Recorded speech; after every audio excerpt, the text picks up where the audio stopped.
дар подкасти чанде пеш баргузор шуда бо легендаҳои премер-лига Ян Райт, Рой Кин ва Гарри Невил собиқ футболбозони Юнайтед мавзӯи ҳассосеро баҳс доштанд. Кин ва Невил бо боварии том сухан мекарданд ки дар гузашта бо дастаҳое бозӣ карданд ки аз допинг истифода мебурданд. Аниқтараш баъзе дастаҳои итолиёвӣ дар суҳбати худ онҳо боварии комил доштанд ки дастаҳои рақиб аз допинг истифода мебурданд. Собиқ бозингарон мегуфтанд ки он вақт даста ба тамринҳо машғул буду, на майнӯшӣ ва на сигоркашӣ намекарданд ва бозиро хело хаста ба анҷом мерасонинданд. Рақиб бошад гӯё 90 дақиқа истироҳат дошту хаста ҳам намешуд.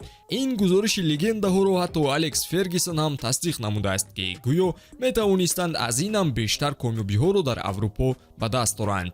Чӣ ин гуфтаҳо ҳақиқат дорад ё танҳо дар сари онҳо ҷой дошта бошад? Мо инро аниқ гуфта наметавонем, вале дар ин навор гузаштаи торики допингро дар футбол гуфта мегузарем. Обуна шавед ва наворро то охир тамошо кунед.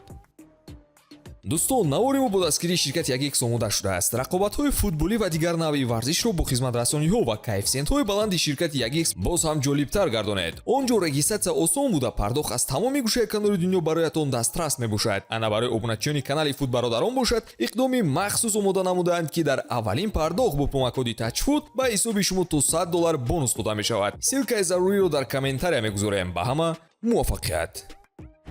Невил ва Кин оиди дастаҳои итолиёвӣ ҳарф заданд ва ростӣ допинг байни бошгоҳҳои серияи А зиёд алоқаманд дониста мешавад. Аз Диего Марадонаи Наполи то Пол Погбаи Ювентус, ягоне аз дастаҳо натавонистанд ки пешгирии ин корро кунанд. Соли 2004 табиби дастаи Ювентус бештар бо ин мавзӯъ ном бароварда буд ки исмаш Рикардо Агрикола мебошад.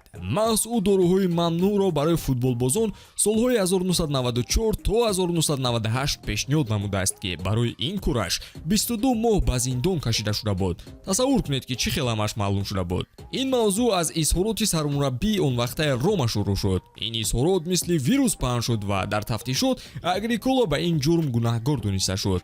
Маҳз барои ҳамин Рой Кин ва Невил оиди паҳншавии истифодаи допинг дар футбол суҳбат карданд. Тааҷҷубовараш ин аст ки шахсияти маъруф дар футболи муосир дар маркази таваҷҷӯҳи ин мавзӯъ қарор мегирад. Пеп Гвардиола. Мо медонем ӯ дастовардҳои бузургро ба қайд гирифта истодааст, вале назар кунед.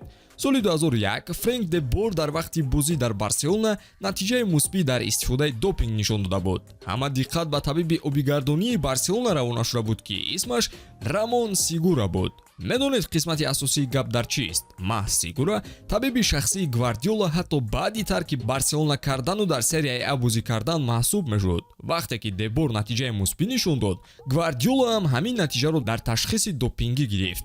Ин ду ҳолати допингӣ дар сари табиб дар як сол шуда буд. Шояд шумо фикр кунед ки баъди ин касе бо ин табиб ҳамкорӣ накардааст, вале ин чиз хатост. Вақте ки Гвардиола сармураббии Барселона соли 2008 шуда буд, махсусан талаб намуд ки Рамон Сигура барои назорати оби бадани футболбозон таъин карда шавад. Ҷолиб, ҳамин хел не? Мо чизе ишора намекунем, вале маҳз ҳамон вақт футболбозони Барселона аз ҷиҳати физикӣ назар ба дигарон фарқкунанда буданд. Пӯшида нест ки ҳамон мавсимҳо Барселонаи Пеп ба ҷоизаҳои зиёде ноил шуда буд. ба назари шумо имрӯзҳо кадом даста чунон менамояд ки аз допинг истифода мебарад? Фикратонро дар комментария қайд кунед ва навори ҷадидро мунтазир бошед. Хайр дӯстон.